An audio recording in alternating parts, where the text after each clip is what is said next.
ছাব্বিশের বিধানসভা নির্বাচনের প্রচারে বঙ্গে এসে প্রধানমন্ত্রী ঝালমুড়ি খাওয়া নিয়ে চর্চা হয়েছিল বিস্তর।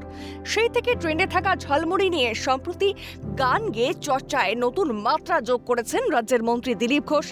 আর এবার ঝালমুড়ি গানের রিলিজ উপলক্ষে ইকো পার্কে কর্মী সমর্থকদের নিয়ে আসর বসালেন মন্ত্রী।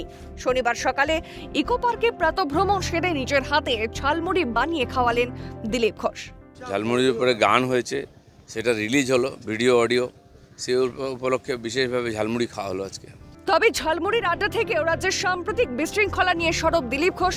ছাত্র আন্দোলন প্রতিবাদের নামে ধর্মতলায় দুষ্কৃতীদের দৌরাত্ম্য, পুলিশ সংবাদকর্মীদের ওপর আক্রমণ, এই বর্বরতার শাস্তি হবে আশ্বাস মন্ত্রীর। কোনো রকম দুষ্কৃতী রাজ বরদাস্ত করা হবে না রাজ্যে, সাফ বার্তা দিলীপ ঘোষের। আপনারা জেনে রাখুন, এরা কারা, যারা এই ধরনের উৎপাত করছে। তারা নেপালের গল্প বলছে, তারা পাকিস্তানের গল্প বলছে, কাশ্মীর আলাদা কথা। তো সেই যে একটা চেইন আছে না সব জায়গায়, ভারতের বিরুদ্ধে, ভারতকে ভাগ করা চক্রান্তের সঙ্গে যারা, বিদেশের সঙ্গে যুক্ত যারা, সেই ফেসগুলোই সামনে চলে আসে, সেই স্লোগান চলে আসে। এর বেশি এর কোনো প্রভাব সমাজে নাই। এবং ওরা যা করেছে, মিডিয়াকে অ্যাটাক করছে, সাধারণ মানুষ, পুলিশকে অ্যাটাক করছে। এখন শেষ লড়াই ছিল পশ্চিমবাংলায়, আমরা বারবার বলেছি, রাজনৈতিক পরিবর্তন হয়েছে।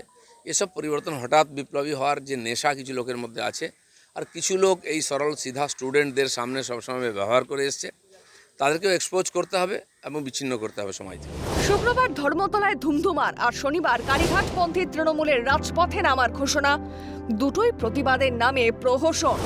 আসল নকলের মীমাংসা করতে ব্যর্থ তৃণমূলের আন্দোলনের ডাক অস্তিত্ব টিকিয়ে রাখার প্রয়াস ছাড়া কিছুই নয় বলে দাবি দিলীপ ঘোষের। এটা তো এখন বিধানসভার মধ্যে দেখা যাচ্ছে, আসল তৃণমূল, নকল তৃণমূল, কোনটা আসল দুলালের তাল মিছরি বোঝা যাচ্ছে না। যিনি প্রতিষ্ঠাতা তিনি বলছেন আমি আসল দুলালের তাল মিছরি, আসল তৃণমূল জিন্দাবাদ। কি দুর্দশা!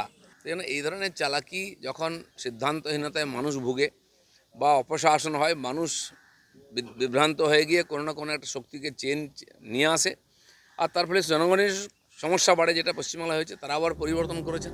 আন্দোলন প্রতিবাদের সরকারের বাধা নেই, সরকার জনতার কণ্ঠরোধ করে না, কিন্তু প্রতিবাদের নামে শহরের বুকে শুক্রবার যে বিশৃঙ্খল পরিস্থিতি তৈরি হয়েছিল তা কখনোই ছাত্র আন্দোলন নয়। এই গুন্ডাগিরি যেমন বিচার হবে, তেমনই রেয়াত করা হবে না সেই সব দল ও সংগঠনকেও যারা পেছন থেকে পড়ুয়াদের বিভ্রান্ত করছে, প্রতিনিয়ত গুলিয়ে দিচ্ছে সমাজের সাদা কালোর ফারাক। ইকো পার্ক থেকে আবারও হুঁশিয়ারি রাজ্যের মন্ত্রী দিলীপ ঘোষের। শুভদীপ মান্নার রিপোর্ট, ক্যালকাটা নিউজ।